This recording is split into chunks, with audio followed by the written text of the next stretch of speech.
तो आज हम बात करेंगे महाभारत के पांडु विदुर और धृतराष्ट्र है, जिसमें पांडु का राज्य अभिषेक के बारे में बताएंगे।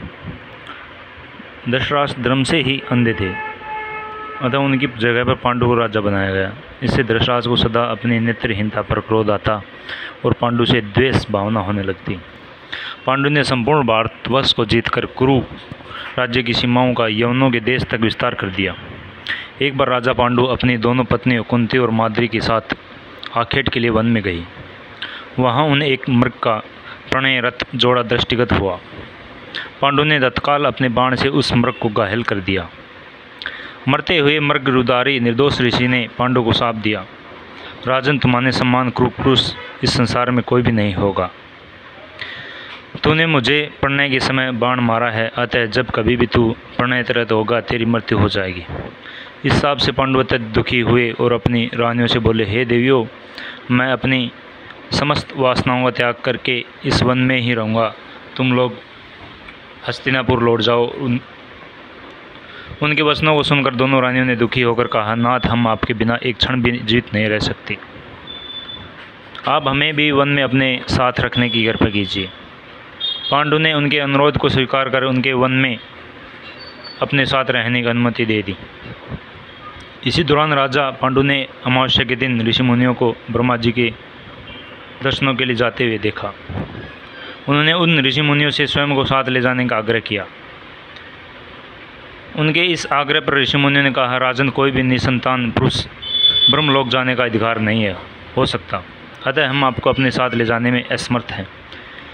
ऋषि मुनियों की बात सुनकर पांडु अपनी पत्नी से बोले, हे कुंती, मेरा जन्म लेना ही व्यर्थ हो रहा है, क्योंकि संतानहीन व्यक्ति पितृण, ऋषिऋण, देवऋण तथा मनुष्यऋण से मुक्ति नहीं पा सकता।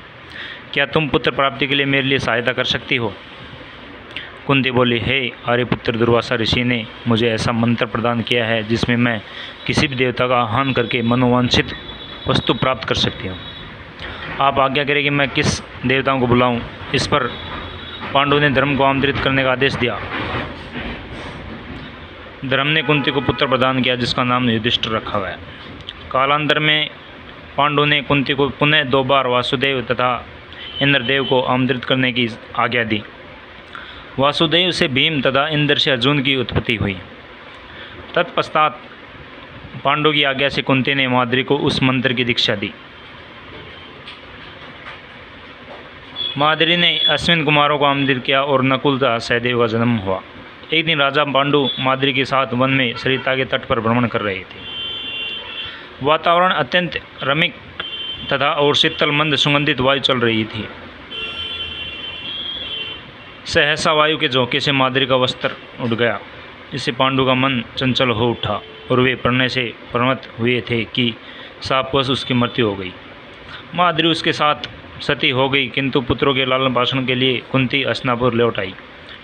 वहाँ रहने वाले ऋषि मुनि पांडवों को राजमहल छोड़कर आ गए। ऋषि मुनि और कुंती के कहने पर सभी ने पांडवों को पांडु का पुत्र मान लिया और उनका स्वागत किया।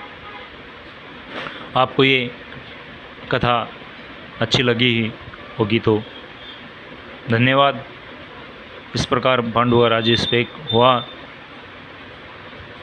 हमारे YouTube चैनल जीरो ब्रेनर को सब्सक्राइब, लाइक एंड शेयर करना न भूलें। नमस्कार दोस्तों, धन्यवाद साथियों।